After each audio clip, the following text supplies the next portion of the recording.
día voy a hablar de la epistemología del sur y las cinco preguntas.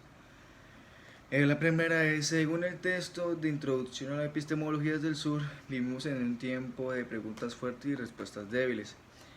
Pues debido a esto que lo que se encarga de estas preguntas fuertes son cuestionar el paradigma actual de la sociedad, la desigualdad que hay y del conocimiento que está muy limitado o nos da limitaciones para tener conocimiento, la creatividad.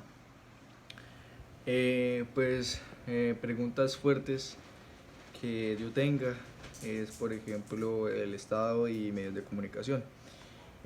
¿Por qué el Estado, la primera, por qué el Estado y las autoridades ocultan el número de afectados por el coronavirus? Pues la pregunta es muy simple, pues para no generar disturbios sociales, hacer pensar que estamos bien, que somos capaces de responder a esta epidemia, pero nosotros no tenemos la capacidad, para el sistema de salud porque pues colapsará.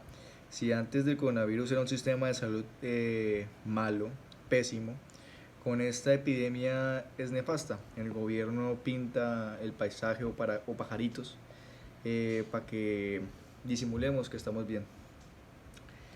Segunda, ¿por qué en los medios de comunicación lo que ocultan lo que pasa en el país?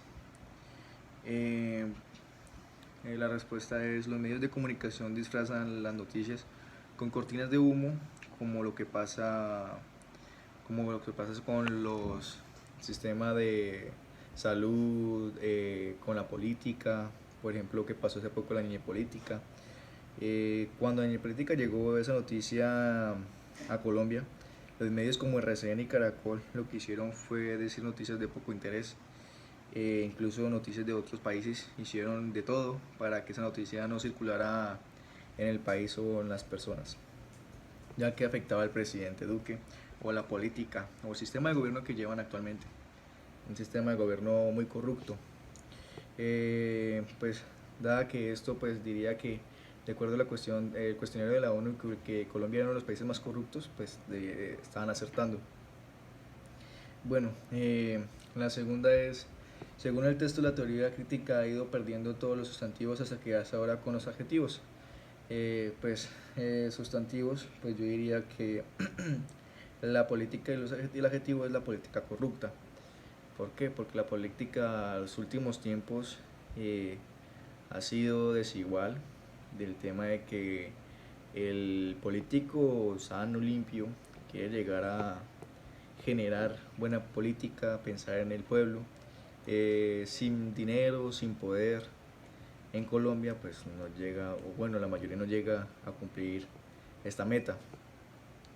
Eh, si no tiene plata y si no tiene una capital o unos recursos muy grandes para cumplir este objetivo, ya que pues la población se mal acostumbrado a que si dan plata yo voto por él, no votan a conciencia.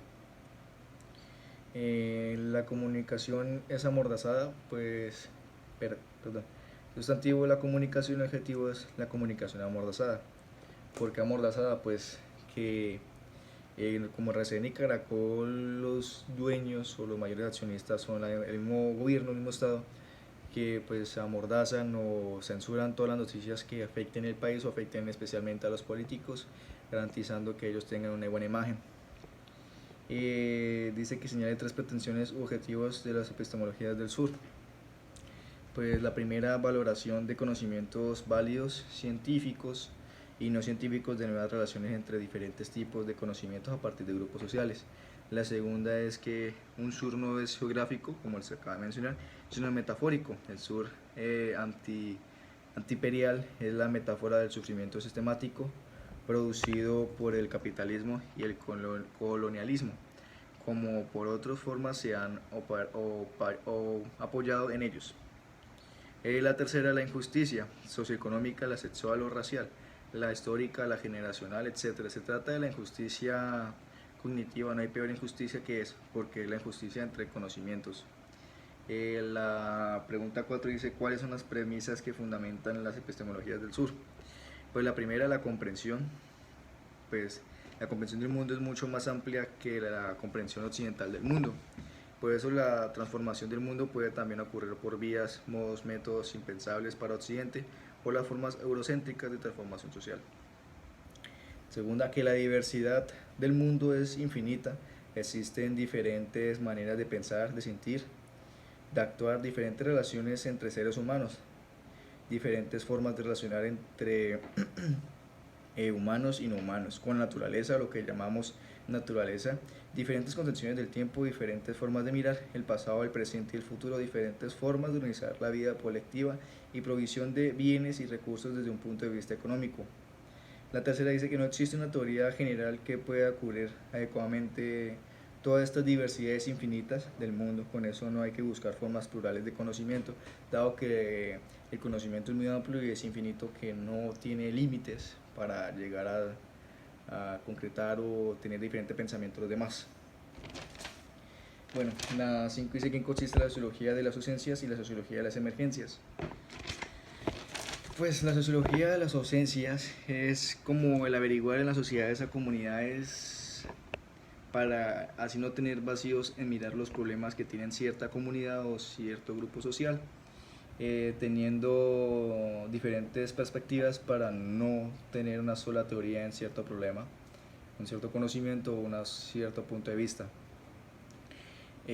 Pues para tener un conocimiento crítico acertado toca mirar todas las ausencias, que digamos falte algo por mirar. Por ejemplo, que pues está el tema de las personas que trabajan el día al día en la cuarentena. Pues bueno, el gobierno establece que debe haber un toque de queda por el tema de la cuarentena, por el tema de la epidemia, coronavirus, pues que las personas deben estar en sus casas, etcétera, etcétera, que deben cuidarse. Pues esto capitalmente, bueno, como es capitalista y es desigual, no todos tienen los mismos recursos para estar en las casas con comodidades, con comida para una semana, 2 semanas, 3 semanas, de abastecer su casa con todo lo necesario. Hay personas que tienen que trabajar, bueno, personas que trabajan el día a día, como los que trabajan en Bonais, en Vive 100, en el periódico, bueno, entregando periódicos, o los que entregan folletos de al costo, pues que tienen que trabajar el día a día para tener, digamos, 50.000, 25.000, 60.000 pesos diarios para así sostener a su familia y tener recursos como alimentos, medicina, etcétera. Pues algo bueno que pues hizo más o menos el gobierno fue que pues hiciera un toque de queda, pero no pensó que afectaba a las personas sociales bueno, a las personas y a la comunidad que trabajan el día a día, que no tienen la posibilidad de comprar o abastecer a una semana o 2 semanas, sino pues el día a día, y no tienen cómo sustentarse, y pues ahorita hoy en día tienen problemas, ya que aguantan hambre, se mantienen estresados, no saben qué pensar, hasta llegan al punto de pues que lleguen a robar. Bueno, la sociología de las emergencias es criticar y reforzar los problemas que están ocurriendo o teniendo argumentos para criticar ciertos paradigmas o ciertos pensamientos o lo que está pasando con el Estado o el gobierno. Por ejemplo, con el tema de los venezolanos en Colombia, que pues los venezolanos hoy en día se quieren devolver a su país, dado que el coronavirus está afectando a Colombia y que a ellos no se les está apoyando porque, pues, porque están acá, no se les está dando recursos, no tienen garantías, pues dado porque Colombia no tiene la capacidad bueno, el gobierno del Estado no tiene la capacidad de sostener a sus ciudadanos o su pueblo para darle garantías de alimentos, medicina, todo lo requerido. Les va a dar a los venezolanos algo de eso, pues no tienen la capacidad para ello. Y debido a esto, pues los venezolanos se quieren devolver a su país. Bueno, eso es todo. Muchísimas gracias y que tengan buen día.